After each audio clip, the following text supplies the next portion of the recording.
Om Namo Bhagavate Vasudevaya.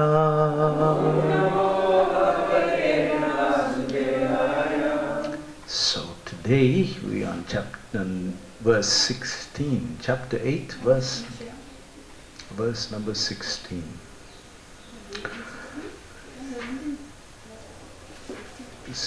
Right? I think we're doing it for a few days. I'm the last one? Oh! I made it in time. Before the gates closed. Okay, oh, well, I'm the last one today. Okay. Abrahma bhuvana loka Puna avartino arjuna Mamupetya tu kunteya Puna janma na vidyate Abrahma bhuvana loka Puna vardhino arjuna Mamupetya tu kunteya Puna janma na vidyate Abrahma bhuvana loka Puna vartino arjuna Mamupetya tu kunteya Puna janma na vidyate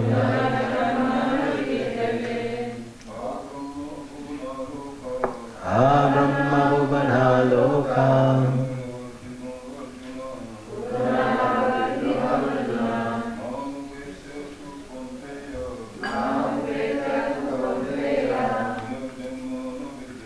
Puna janma na vidyate Abrahma bhuvana loka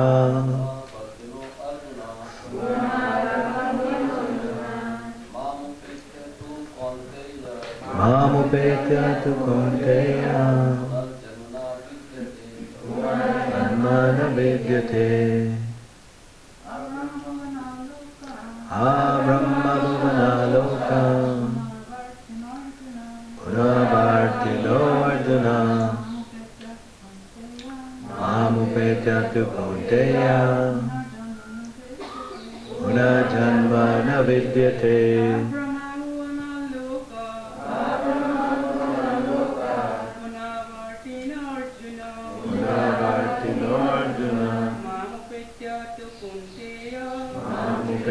tu kunteya Puna janma na vidyate. Anybody else? Okay. Abrahma bhuvana loka Puna vartino arjuna Mamupetya tu kunteya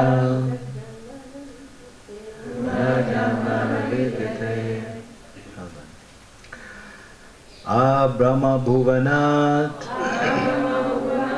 up to Brahmaloka planet. Loka, the planetary systems. Puna, again. Avartinaha, returning. Arjuna, which is? Oh, Arjuna. That's the easy one. Mam, unto me. Upetya, arriving. To, but. Kunteya, which is? Son of Kunti. Puna, Janma, rebirth. Na, never. Vidyate, takes place. Translation, purport by Srila Prabhupada. Srila Prabhupada ki jai. From the highest planet in the material world down to the lowest, all are places of misery wherein repeated birth and death take place. But one who attains my abode, O son of Kunti, never takes birth again. So let's try to repeat translation.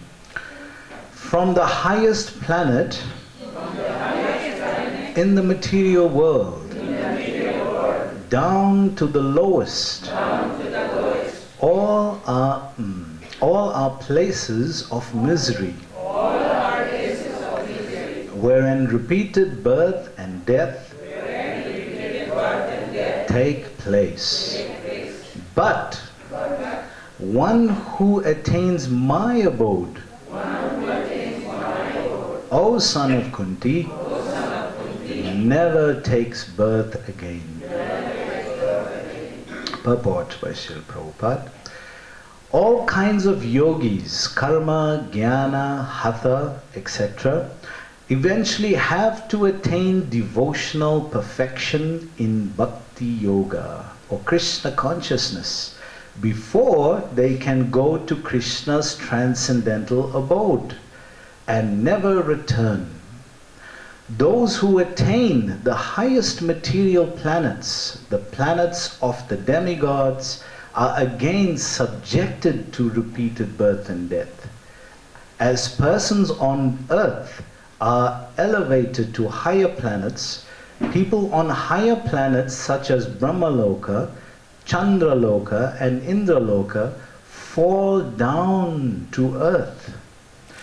The practice of sacrifice called Panch Agni Vidya, recommended in the Chandogya Upanishad, enables one to achieve Brahmaloka. But if on Brahmaloka one does not cultivate Krishna consciousness, then he must return to earth. Those who progress in Krishna consciousness on the higher planets are gradually elevated to higher and higher planets, and at the time of universal devastation are transferred to the eternal spiritual kingdom. Baladev Vidyabhushana, in his commentary on Bhagavad Gita, quotes this verse: Brahmana sahate sarve samprapte pratisanchare parasyante kritan manaha pravisyanti param padam. When there is devastation of this material universe, Brahma and his devotees who are constantly engaged in Krishna consciousness are transferred to the spiritual universe and to specific spiritual planets according to their desires. Om Jnana Timirandasya Jnananjana Shalakaya Chakshurunmilitam Yena Tasmai Sri Guruve Namaha Shri Chaitanya Manovistam Sthapitam Yena Bhutale Swayam Rupa Kadammayam Tadati Swapadantikam Vandeham Shri Guru Shri Yuta Padakamalam Shri Gurum Vaishnavanamuscha Shri Rupam Sagrajatam Sahagana Raghunatam Tam Tam Sajivam Sadvaitam Sarvadutam Parijana Sahitam Krishna Chaitanya Devam Sri Radha Krishna Padam Sahagana Lalita Sri Vishakanamuscha Namo Vishnu Padaya Krishna Prastaya Bhutale Sri Mate Bhakti Vedanta Swami Tinamine Namaste Saraswati Deve Gauravani Pracharine Nirvishesha Shunyavadi Pastyachade Satarine Vancha Kalpa Tarubhyascha Kripa Sindhubhyevacha Patitanam Bhavanebhyo Vaishnavebhyo Namo Namaha Jai Shri Krishna Chaitanya Prabhu Nityananda Sri Advaita Gadadhar Shivasadi Gaura Bhakta Vrinda Hare Krishna Krishna Krishna Hare Hare Hare Rama Rama Rama Hare Hare.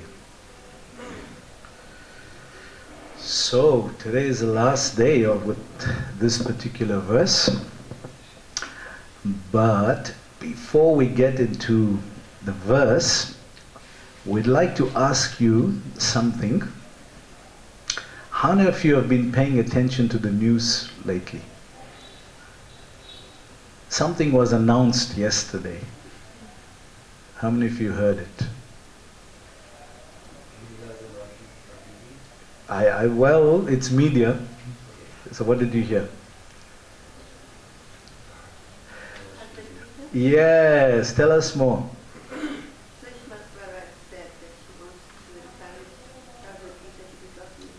Yeah, well, it was proposed as the national book in India. Jai Srila Prabhupada. Bhagavad Gita ki Jai. So you can imagine if they're actually going to inaugurate this as the national book of India. Well, I don't know Prabhupada's edition, but my comment is that I personally believe it's highly due to the amount of Bhagavad Gitas we've been distributing. Now, anybody has an idea how many? How many Bhagavad Gitas, just Bhagavad Gitas, have we distributed so far? 1 million plus. Over the years, 110 million. Prabhupada ki Jai. 110 million Bhagavad Gitas. Actually, there's yeah? Throughout the world. Yeah, throughout the world. So can you imagine that figure? How huge that is? And even in the scripture, it's described, there's actually a word that describes 100 million. It's called Adbhutam. And Adbhuta also means astonished. In Adbhuta Mandir, amazing, astonishing. So we hear this in Priyavrata's Leela. He ruled for that many years. So that's 100 million. So this is 110 million. It's a little more than that. So, but it is amazing. It is amazing though that so much of books have been distributed. So just a little, I mean, you've been hearing about this verse, but just to put it in context of what we are hearing about in this 8th chapter, I think we'll skip a little bit of the first, second, and third.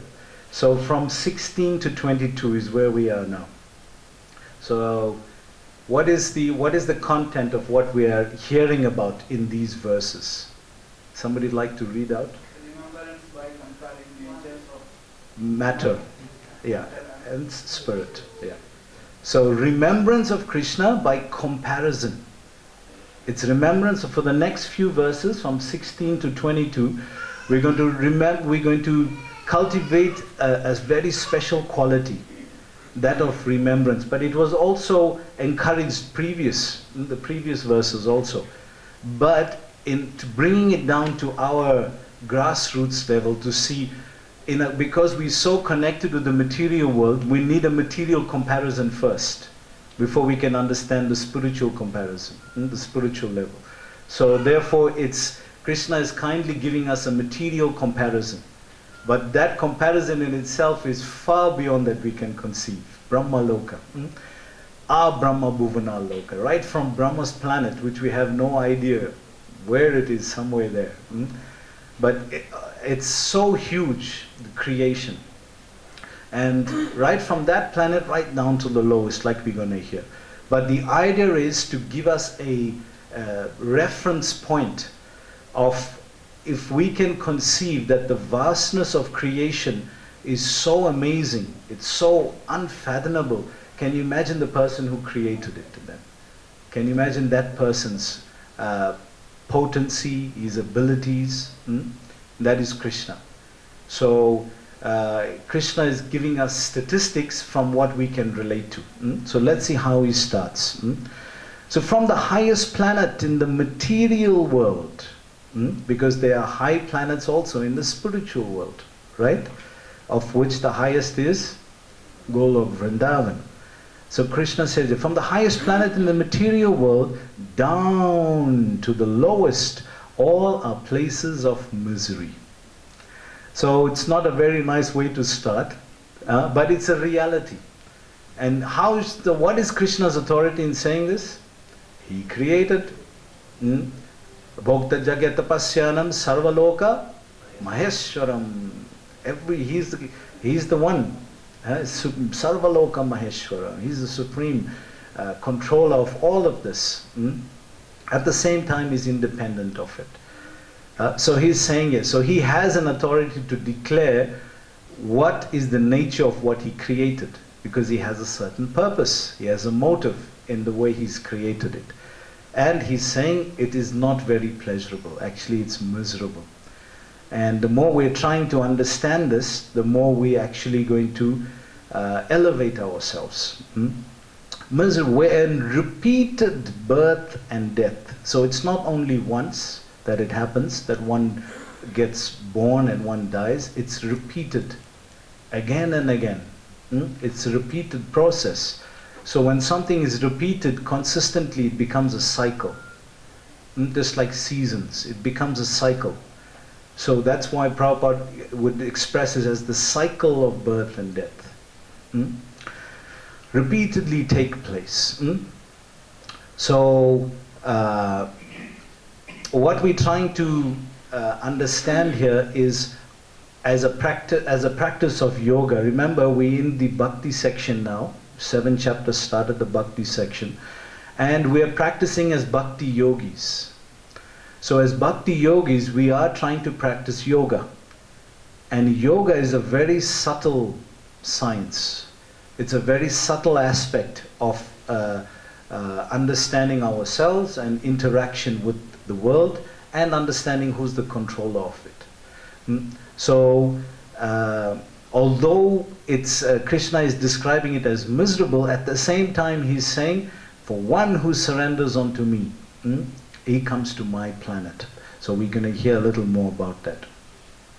So there's two parts to this. One part is saying, well, right from the top, right up there, Brahmalok, right till the bottom, it's all places of misery.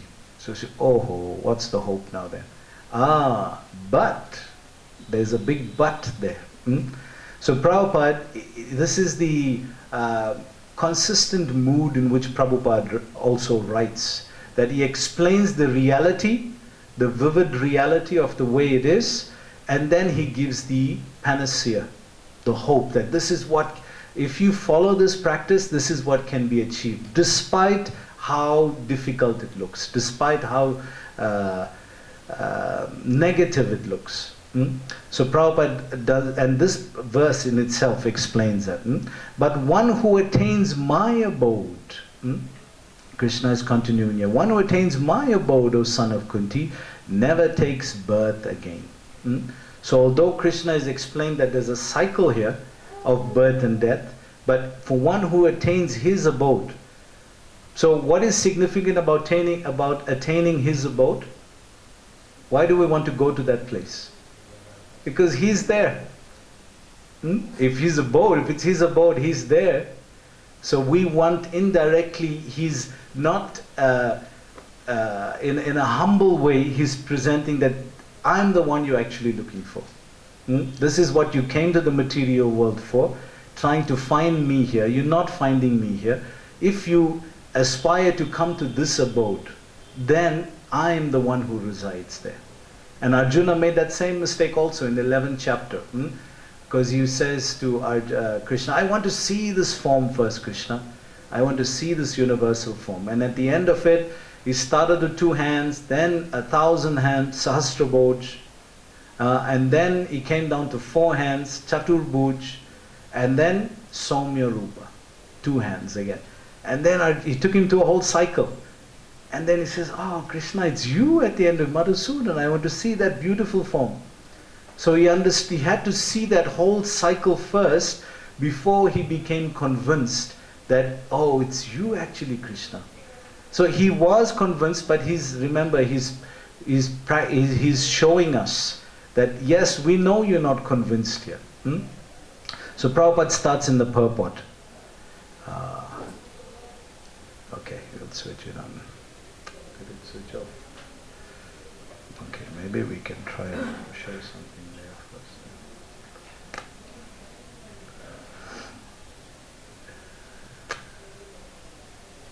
Get switched off.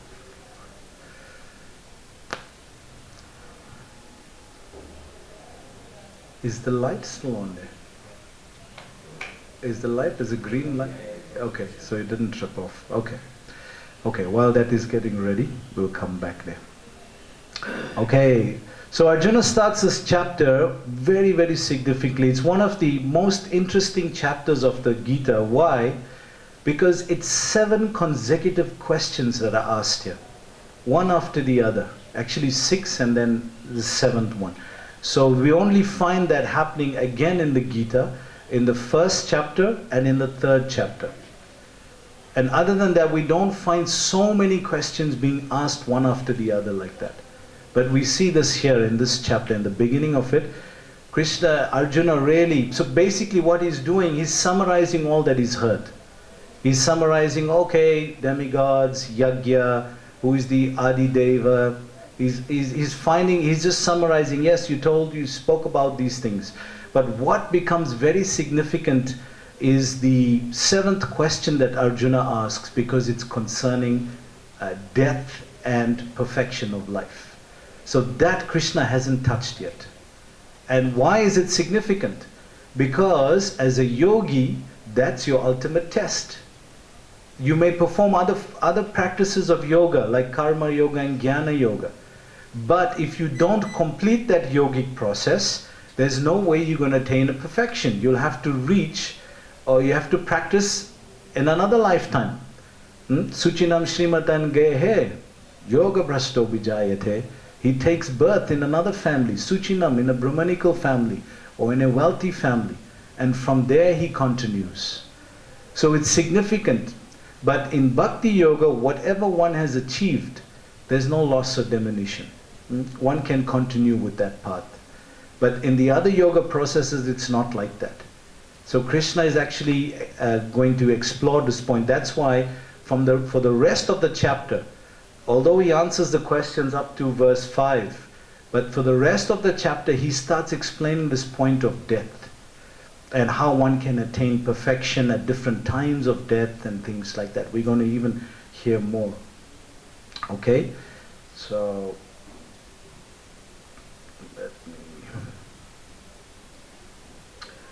we heard about Brahma Loka, the topmost planet, the highest planet. It's quite an amazing planet because it's actually almost spiritual. It's sattva, completely pure goodness. It's very, very pure, as pure as you can get in the material world.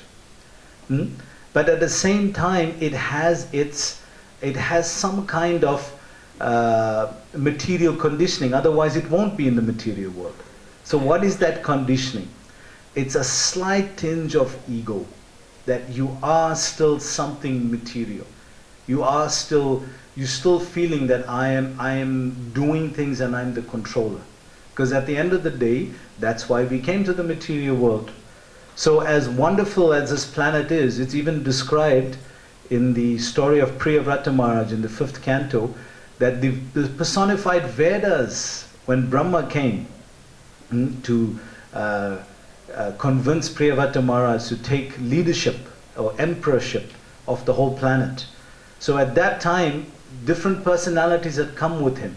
And one of it was these personified Vedas. So that means the personified Vedas also reside there. So it's by no means it's an ordinary planet. It's a very exalted planet. But it's still in the material world. That's why Krishna uses that example to say, right from there, as much as it looks so pure and spiritual, it still has some material conditioning there. Otherwise it wouldn't be here. So right from that highest planet, right down to the lowest planet, is where repeated birth and death takes place. So Krishna is saying repeatedly birth and death take place. So life is birth, death is of course death, and repeatedly in both directions, right from the top, right till the bottom, in right through the whole universal structure, you got this phenomena of birth and death taking place. So this is the verse we're doing today. I think Brahmaloka. So this cycle of reincarnation. So what are we recycling? We are recycling different bodies according to our desires. So as we desiring, we get a body that facilitates that desire. That's why, as part of the, it's described in the 13th chapter of Gita, that there are 3 doers. 2 of them are neutral doers, and 1 is not. So the 3 doers are Ishvara, Prakriti, and the Jiva. So they all are acting and doing. But Ishvara and Prakriti are neutral doers. They're not, because Ishvara is Krishna himself, right? So he's not under any karmic cycle. But Jiva is a doer in what sense? That he chooses. He has a choice to act on a certain desire or not. And that desire for a devotee becomes one with Krishna's desire. So that's how he purifies that situation. So we're going to hear about this also, the cycle that one goes through. This is just the human form of life. And the human form is the only form that actually can understand the other 8.4 million forms of life. No other species, no other form can actually understand this. The 8.4 lakh, only in the human form, as we understand it, has the developed consciousness of Atato Brahma Jignasa to understand what is this whole thing about. So we're going to see just now also in the scientific world the development of consciousness and how it's come to be on this principle of reincarnation. So was one of the books of Prabhupada. So if one is born, death is certain, and we know this. Nobody can. This is why Prabhupada makes that point, that as your body generally, as you grow and develop, it's consistently changing. So why then are you lamenting when it comes to the point where it makes a final change into another body? You don't cry when your body changes from boyhood to youth to old age. Maybe at old age. Maybe then. But when it makes that final change into another body, then you start to lament. Why is that? Because this vehicle facilitated your desires as the soul. And as the soul, you are looking for this person, Krishna here. We can't find him.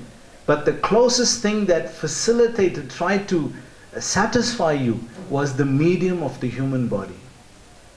This medium of the human body facilitated all the desires that you had through the mind and through its physical activity. Even if you're not engaged in a physical activity, but you could also, it has the capacity to even enjoy on a mental level.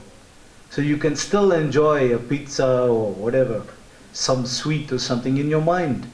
Like we know the Brahmana in Nectar of Devotion who made the sweet rice and got burnt. So you can still, this is the capacity of the human form of life. So it's a very rare thing. So to misuse that just for facilitating the base qualities of eating, sleeping, mating and defending would be a misfortune. That's why the yogi, the final test is this. He has to understand this concept of death. And to understand death means to also understand, where am I going to? Am I going up there to Brahma, or I'm going down? So I'm going somewhere. Then he has to understand the concept of reincarnation also. So we'll see just now how there's amazing research being done in this. And I strongly believe, because I really, I'd like to do a lot of research in this field, and I strongly believe it's Prabhupada's books that have created this effect. We'll see just now. So changing to the different 8.4 lakh species of life, right from Brahma Loka right down to the middle planets and lower planets, all of these the soul is changing from one body to another. And it's trying to find that residence where he can reside, because actually the soul needs residency. It needs a place to stay. We are in transition here. We are in transit. Without a visa, you can't go into any country, right? You just have to sit at the airport, right? So just like that, we are in transit here. And we're searching for this place of residence. And Krishna is inviting in this verse, you can come to my abode. You can come to my abode. So it's a very, it can be very confusing if one is not a devotee, because as serious and sincere as one may practice, it looks basically like that on the left. So a person has to really sit and think, how am I going to figure out what is the goal of life? And where am I supposed to go through? What am I supposed to be doing? So it can take, philosophers have dwelled on this concept for many eons that have gone by, and still they haven't figured it out. But Krishna very easily has offered, Janma karma cha me divyam, evam yo veti tatvataha, tyaktva puna janma neti, ma meti so arjuna. Simply understand my birth and activities. If you do that, you don't take birth again. No repeated birth. And then what also happens? Ma meti, you come to me. Krishna is saying, you come to me. So this is where we want to go to. We want to go to Krishna. But it's a quite a ladder to go up there. It's called the yoga ladder. So it's not so easy. Because Krishna is pavitram, the supreme pure. So we have to purify our current existence in order to relate to Krishna in that way. In that abode especially. If we can't reach the higher abodes in the material world, can you imagine reaching the highest abode in the spiritual world? How pure must we be there? So a certain level of purification has to come about. So this is what we're trying to cultivate and do. So just like we may do a practice, right? We may say, oh, I think I've reached it.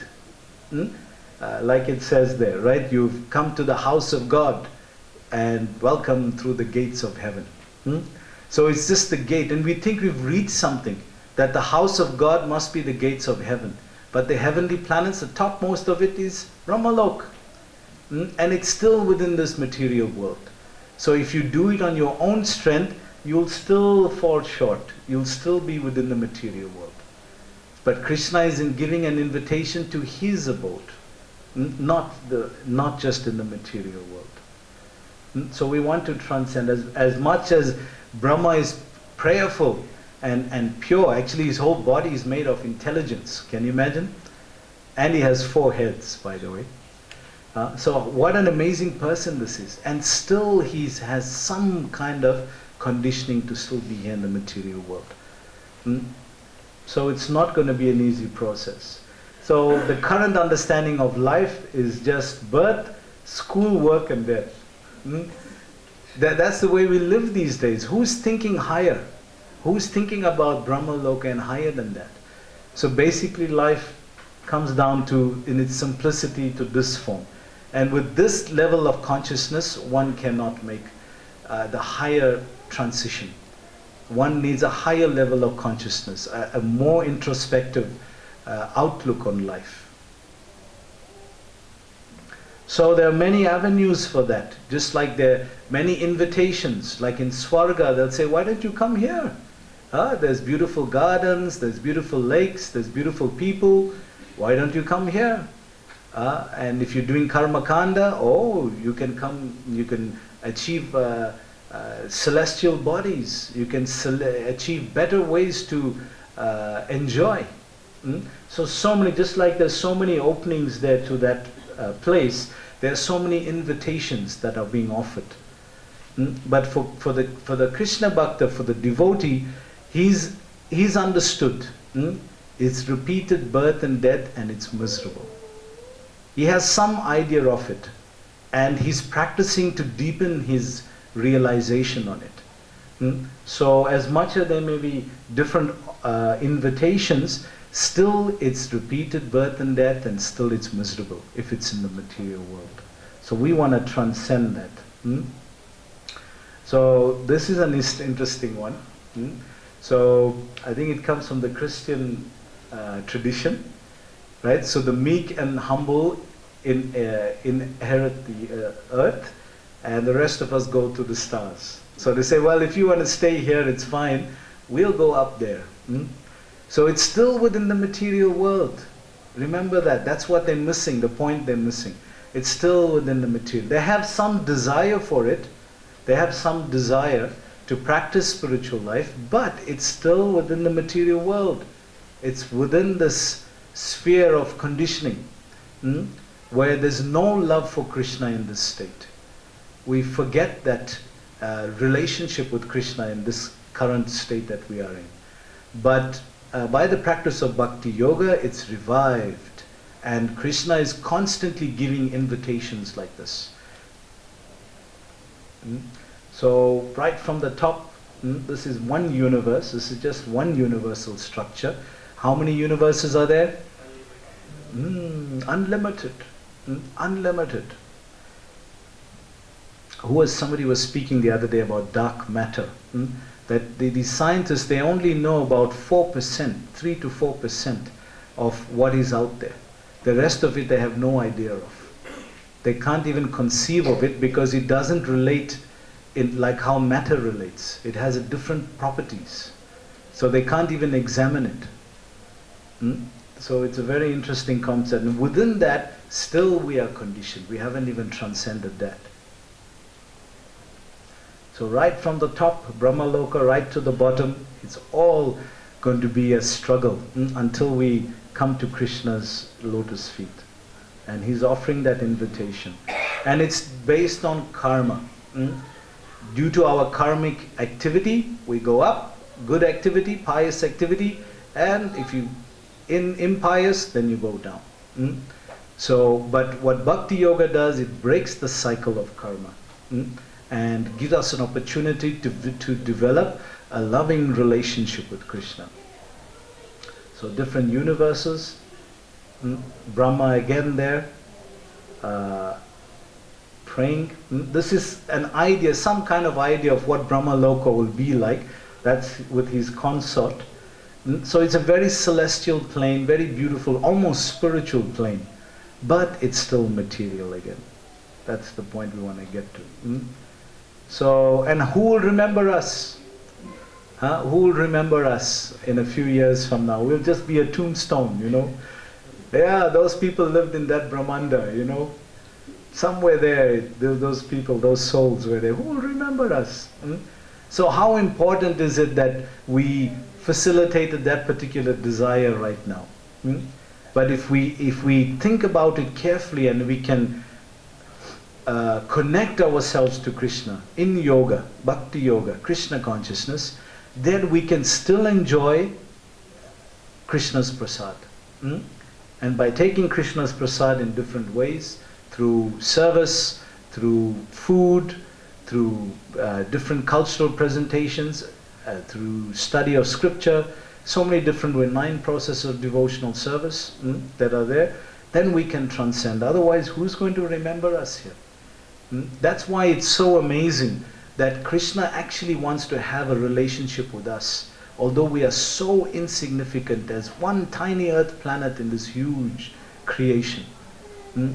What an amazing person this must be. So when one is born, death is also walking with him. I just moved a little.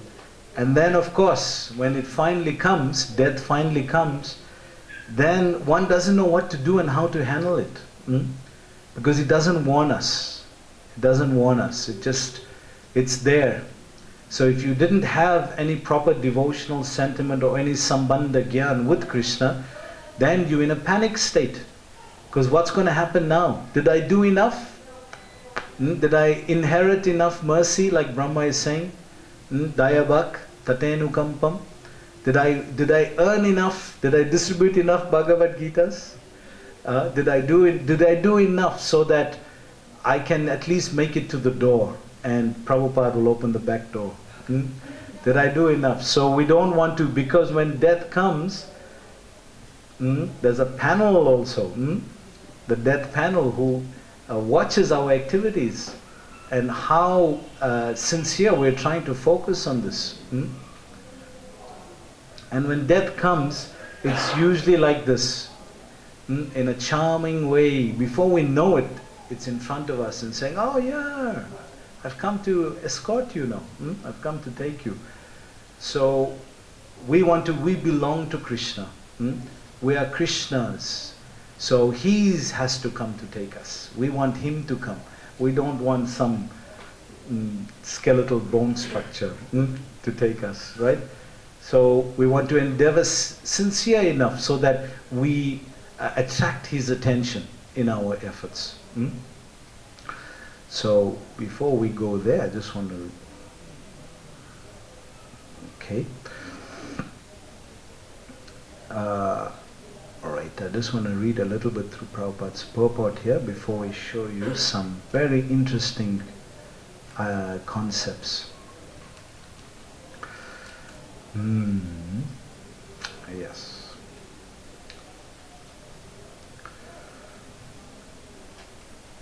Yeah, one of the principles of this, why Krishna is expounding this idea of death in this chapter, is that just by remembering, like what is the summary of this? Remembrance, 16 to 22. We're discussing this point of remembrance. So just by remembering Krishna, we can transcend. Whereas a bhakti yogi, when death comes, what does he remember? What is he going to remember? What is a karma yogi going to remember? He has no sambandha gyan with Krishna. So what is there that he's going to conceive of? It's going to be very difficult. Whereas for the devotee, he's not in any anxiety. He's already tried to develop this relationship with Krishna, and he's connected with that. So he's not in any anxiety about this. Yeah, I'd like to read from the purport something here, Prabhupada. Shit, time gets away so quickly. Okay.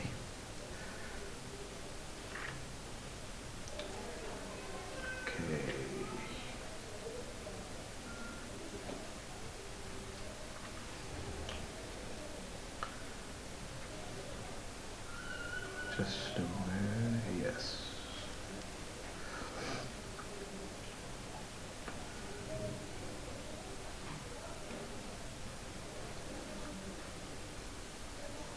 There's it here. So Prabhupada says here, eventually you have to attain devotional service. No matter what yoga practice one is practicing, eventually according to the yoga ladder, you'll have to come up to bhakti. So if you're being offered it right now, why not accept it? Like Prabhupada told those theosophers, those students of studying theology, that I'm presenting to you, do you know who's God? He says, no. We have some idea, it's vague, we're not sure. He says, Krishna is God according to the Vedas. Aham sarvasya prabhavo, he declares, I'm presenting God to you, why don't you accept it? So if the pure devotee gives it, you can start the process right now. Otherwise, it means you have to go all the way around. You have to go all the way around. Just like this tree outside here next to the shoe stall.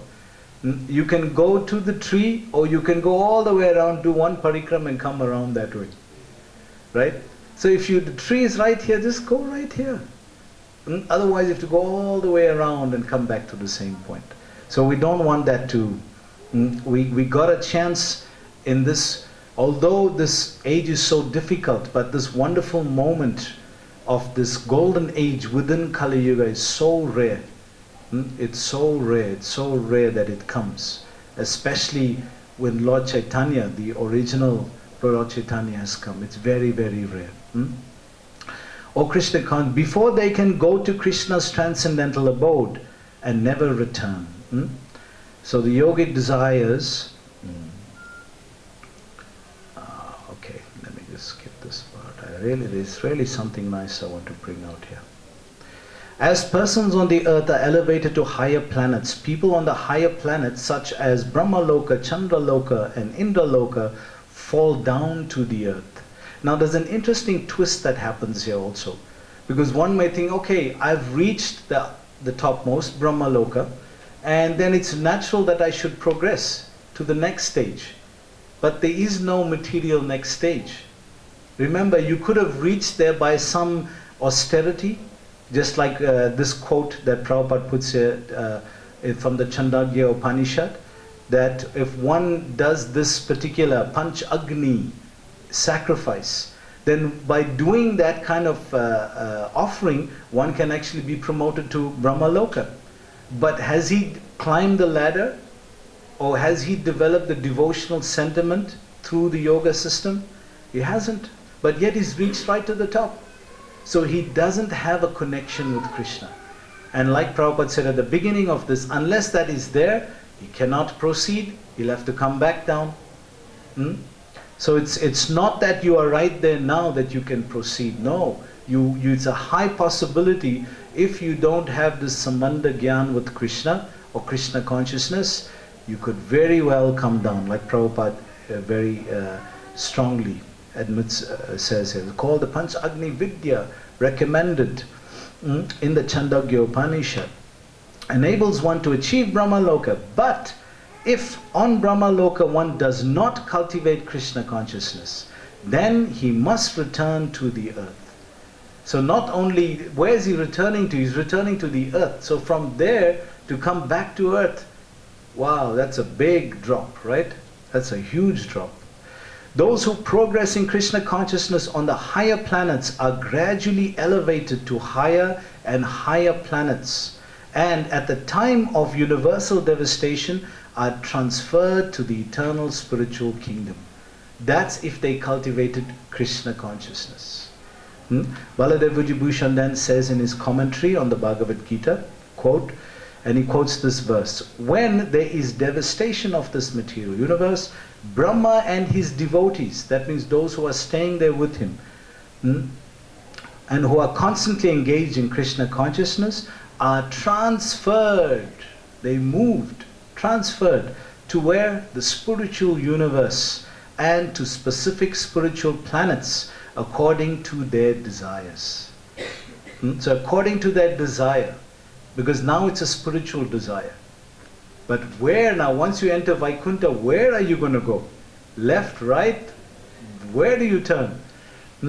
Therefore you need that spiritual master, the spiritual parampara line. Because in that line, there's a certain mood that is cultivated in that line. The other sampradayas, they also go to the spiritual world, Vaikuntha. But do they go to Krishna's loka? Goloka Vrindavan? No. Because they haven't cultivated that line. So it's very important that we are aware of what we're being given in this. Now in the last part here, I was mentioning about consciousness. Now just recently I was in South Africa. We're doing some programs there. And I met he's a friend of mine who's a student in physics. And he was explaining to me how that the development of spirituality and science has cultivated so much in the last, not 100 years, in the last 10 years, to the degree that they can even estimate and validify that there is a certain level of existence beyond the body. That means consciousness. And Prabhupada and in the Vedic tradition, it has expounded this truth so many times. But now there's become evidence of this. So we're speaking about birth and death and top planet and the bottom planet. So just to show you the logic of, as the video goes on, I'll explain the logic of it then, because it may be a little complicated, but not so. You'll see how simple it will work out, okay? Okay. So this is some research that is being done recently by German scientists. They're not Hare Krishnas. They are German scientists. They've done it's the biggest scientific study on consciousness outside the body that has ever been done. It's a huge study. And German engineered, you know German cars, right? They're really powerful, strong cars.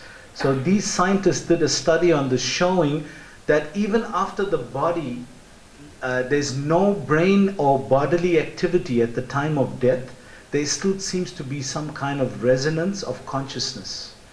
That means something is still existing even though the body is dead. What is it?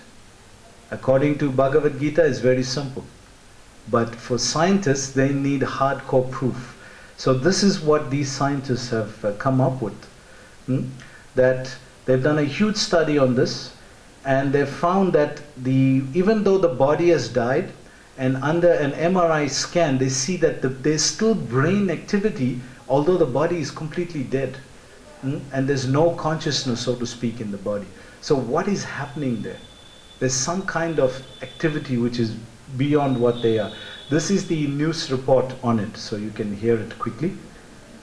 I'll just turn up the volume a bit. Oh, there we go. Scientists have proof that there is life after death. Well, sort of. What they have discovered is that consciousness may continue even after death. Now, this is a subject that's been treated with a lot of skepticism over the years, but in the most extensive study of its kind, scientists at the University of Southampton in the UK have spent nearly 4 years examining more than 2,000 people who suffered cardiac arrests at 15 hospitals in the UK, the US, and Austria, and have found that 40% of people who recovered described having some form of awareness at the time when they were declared clinically dead. So they had a problem, maybe a heart attack, cardiac arrest, right? Heart attack or something. So according to medical terms, they are clinically dead. Means there's no life. The person is dead. You can send him to the mortuary. The person is dead. But under the MRI scan, there seemed to be some still activity in the brain. There's no breathing. Everything else is stopped. How come? What is that activity that goes on for a few minutes and then that fades out also? So there's some consciousness that is there. So when we speak of consciousness being in the body, this is becoming, giving us an experience that what the Vedic scriptures are saying, that we are, because what is living then? It's not the body. So if you're not the body, what actually lived? It's the soul, or consciousness, the consciousness coming from the soul. So this is not a Bhagavatam class. This is a news report, right? I'm going to show you another one quickly. Right? What would be the oldest person? I was going to show you this first, just the order went a bit off. The oldest person in the world. So you want to live for a long time so that I can enjoy, or I can live for a tremendous period of time and try to facilitate all the desires that I have. So what is the record? What is the record?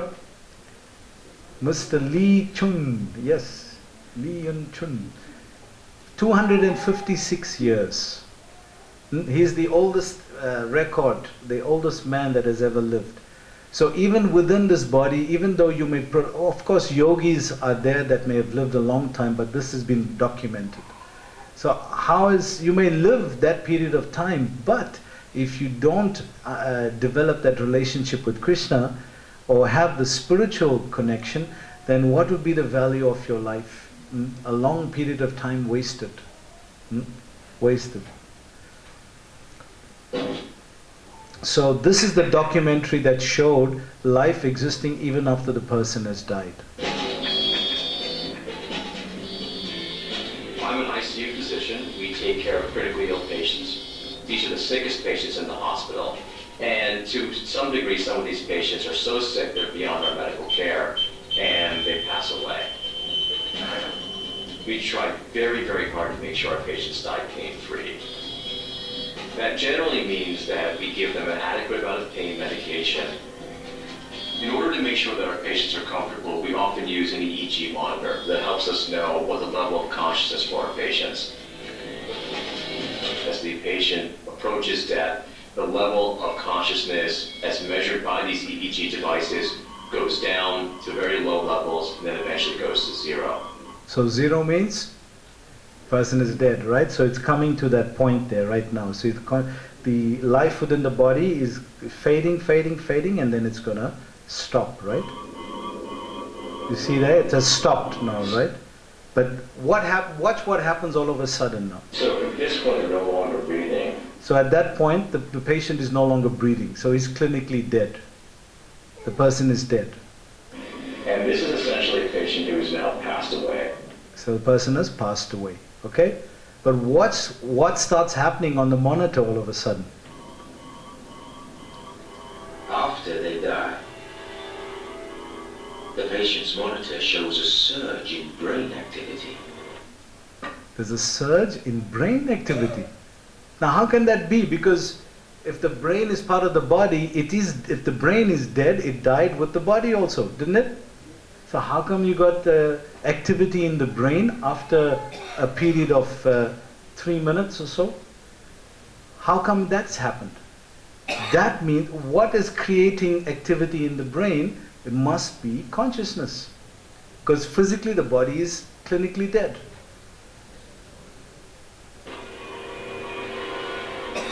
See the spike there? How can that happen if the body is dead? That's the question. How can you have a spike in the brain activity if on the left the body is dead? How is that possible? The level of spikes that we see are comparable to a person who's wide awake and talking.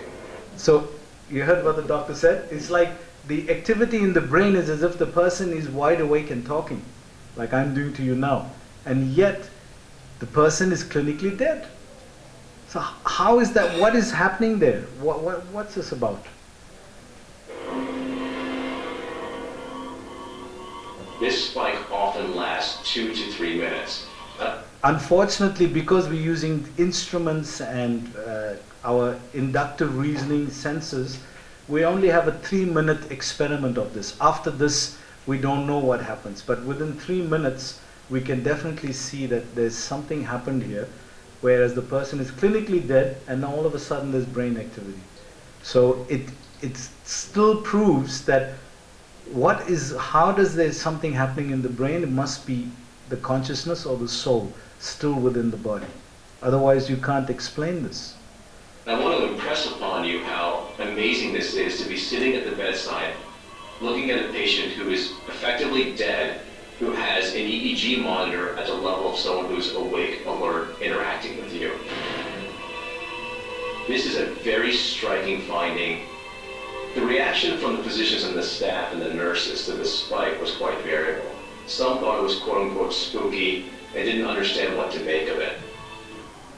The timeline for the spike is that it almost always occurs as the person's blood pressure goes to 0.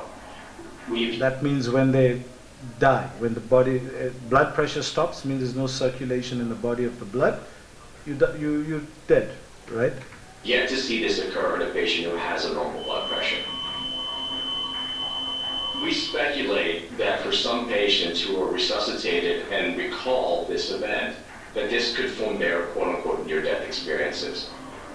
So the point is that some people recover from this state, and those who have documented this. And I have more videos on that, but time is gone. So how do they know then? Because there are certain beeps that go off, and there's certain different sounds in the beeps. So one of the patients said, well, I heard that beep. So when the doctor said, if you heard that beep, and he checked his chart, that means that beep was sounded at 3 minutes. That means at 3 minutes you were clinically dead, but how did you hear the beep? How did you hear that beep? So what was there? Externally everything is dead, but how did the person hear this then? That means there's something existing beyond the body. So at least it's a place to start with. So even in science they're coming to this realization that there is something beyond the body. The body is just not limited to what we see. There's a deep level of consciousness which is there, which is coming from the soul. And this is one of the first lessons Arjuna got. So we're far ahead in the knowledge. By the time they come to chapter 8 of Bhagavad Gita, we'll be called back to Godhead. Srila Prabhupada Ki Jai. So